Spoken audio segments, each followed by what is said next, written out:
수술 후의 관리가 좀 더 중요할 것 같아요. 독특하게 중요한 점들이 몇 가지가 있어요. 양치 같은 경우에도 사실은 좀 무리가 갈 수도 있을 것 같고, 상처부를 찔러요. 찌르면 이제 그게 벌어지고 출혈도 생길 수가 있고 염증이 생길 붓기, 이게 내 얼굴이다. 얼굴 밴드 제대로 착용하는 처음에 수술했을 때 이렇게 해가지고 엄청 심하게 이번에는 좀 관리 쪽으로 제가 여쭤볼 거예요. 네. 모든 수술이 다 그렇지만 안면윤곽은 아무래도 뼈를 건드리는 거다 보니까 수술 후의 관리가 좀 더 중요할 것 같아요.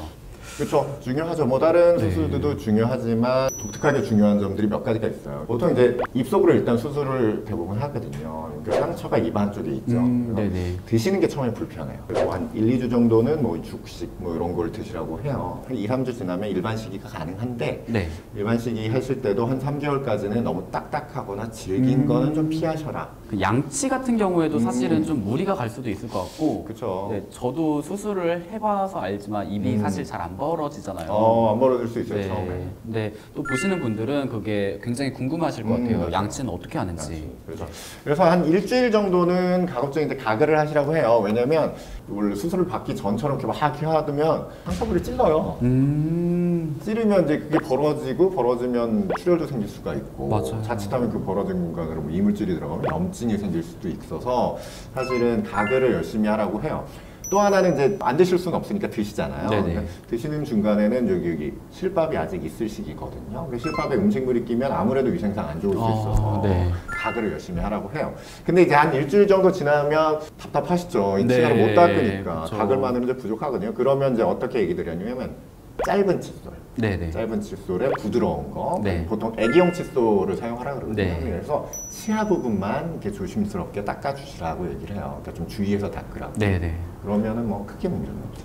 안면윤곽 수술하면 좀 붓기, 붓기도 굉장히 중요하잖아요. 중요하죠. 또 어느 정도 되면은 이게 좀 자리를 잡고서 이게 내 얼굴이다 라면서 안정화를 느낄 수 있는지 궁금합니다. 일단은 이제 모든 붓기가 다 빠지려면 한 4, 5개월 이상 걸린다고 얘기를 해요. 네. 그러면 이제 일상생활은 어떻게 하냐? 저희가 이제 통상적으로 얘기하는 게 한 일주일 정도만 지나면 일상생활은 다 했을 수 있어요. 네네. 일주일 정도. 일주일 정도 지나도 붓기는 있지만 보통의 경우 뭐 어마어마하게 막 흉측하게 부어있지는 않고요. 보통 이제 살짝 요 아래쪽이 좀 볼록한 느낌, 이런 느낌이 드는데 보통 이제 사랑니 발치했을 때의 붓기 정도, 그 네네. 정도예요. 그래서 뭐 일주일에서 열흘 정도 지나면 일상생활 하는 데는 전혀 지장 없고요. 한 달 정도 지나면 수술한 지는 거의 모를 거예요. 물론 붓기는 남아있어요. 남아있어서 아까 말했던 4, 5개월 걸려야지 최종 결과가 나오지만 한 달 정도 되면 뭐 누구도 뭐 이렇게 쉽사리 수술받은지를 알 수 없어요.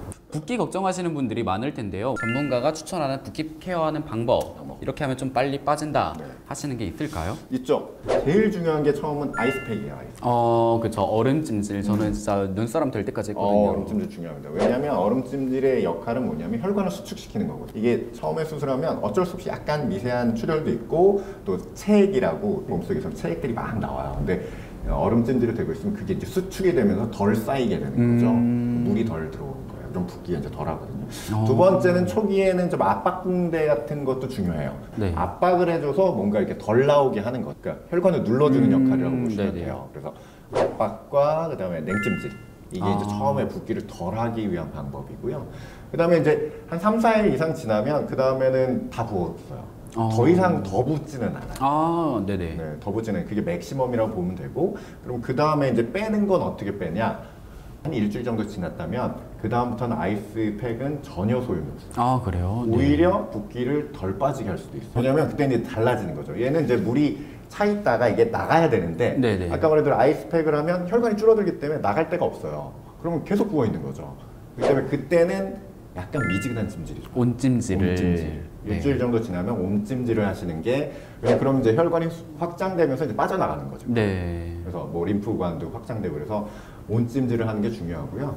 두 번째는 저는 저 같은 경우 자주 돌아다니라 그래요. 약간 밖에 나가기도 좀 그렇다면 집안에서라도 서서 이렇게 돌아다니라고 해요. 약간 좀 산책을 하면서 혈액순환에 그렇죠. 도움을. 혈액순환도 도움이 되고, 일단은 얼굴이 부은 거니까 밑으로 내려야 되잖아요. 네네, 이게 그렇죠. 잘 움직여주면 이게 밑으로 중력도 그렇고 뭐 움직임에 따라서도 이게 붓기가 잘 빠지거든요. 처음에 수술했을 때 이거를 이렇게 해서 최대한 꽉! 정말 꽉 했었거든요. 초기에는 필요해요. 정말 이렇게 해가지고 엄청 심하게 이거를 더 당겼었어요. 너무 네, 무리할 필요는 없고요. 근데 대신 아까 말한 대로 부을 때 있잖아요. 요거 최소 3일이죠. 3일간은 좀 꽉 하는 게 좋고요. 네. 그 이후에는 그렇게 꽉 하는 건 좋지는 않아요. 그래서 일주일째 오셨을 때 하는 얘기예요. 일주일째 오셨을 때 입술 이만큼 부어 있으면 땡기면 하시지 말라고. 그런 분들은 이제 잘 안 빠져나가는 거기 때문에 그분들이 이제 땡기면 하고 있으면 오히려 이제 빠져나가는 속도를 느리게 할 수 있어요. 네네. 그러면은 그 얼굴 밴드 제대로 착용하는 게 따로 있나요? 아니면은 그냥 방금 제가 착용했는데 완전 당기지 않고 적당히만 당기면 되는 거예요? 너무 막 압박감을 심하게 줄 정도로 하는 건 좋지는 않고요. 적당한 압박 정도는 좋은데 뭐 아까 잘 착용하셨어요. 커버되는 범위가 있죠. 우리가 수술한 범위가 커버돼야 돼요. 이런 데라든지 네네. 이런 데가 커버돼야 되거든요. 그래서 이렇게 전체적으로 턱선 이렇게 감기도록 하는 게 좋죠. 가능하면 이 앞에서 착하면 약간 뒤쪽으로 묶는 게 좀 더 좋아요. 이렇게. 제가 좀 여러 번 당겨봤거든요. 그래서 꽤 잘 당겨요. 그러니까 잘하시는 거예요. 네, 꽤 잘 당겨요. 여러 번 당겨봐가지고. 귀 라인이 딱 있고 네. 약간 뒤쪽으로 이제. 네. 여기 옆에 살짝 뭐 보여주시면 여기 턱 라인이 잘 커버돼야 되고요. 광대 이제 뒤쪽이 이렇게 커버되도록 이렇게 해야지 좀 더 이제 압박감을 줄 수가 있어요. 저는 네 사실 코 수술했을 때도 이거를 썼어요. 왜냐면은 저는 유튜브를 하니까 편집하는 일을 하잖아요. 그래서 안경을 착용해야 되는데 이거를 확 안경 당긴 다음에 걸어놓으려고? 여기다가 안경을 걸어놓으면 그럼 신박한 아이디어가 있네. 낫더라고요. 그래가지고 난 코했는데 왜 썼나 했다. 네 저는 계속 썼었거든요. 그런 방법이 있을 수 있겠네요. 네, 맞아요. 안경 맞아요. 안경 못 쓰니까. 네 이렇게 윤곽하고 코 수술 같이 하신 분들한테는 꿀팁이 될 만한 맞아요. 정보입니다. 저도 알려줘야겠다. 네. 네, 지금까지 안면윤곽에 대해서 자세히 살펴봤는데요. 안면윤곽 생각 중이신 분들 중에서 제발 이 영상 안 보신 분들 없게 해주세요. 그만큼 정말 알차고 좋은 정보, 정말 귀에 쏙쏙 박히게 설명을 너무너무 잘해주셔서 정말 유익한 시간이었습니다. 감사합니다.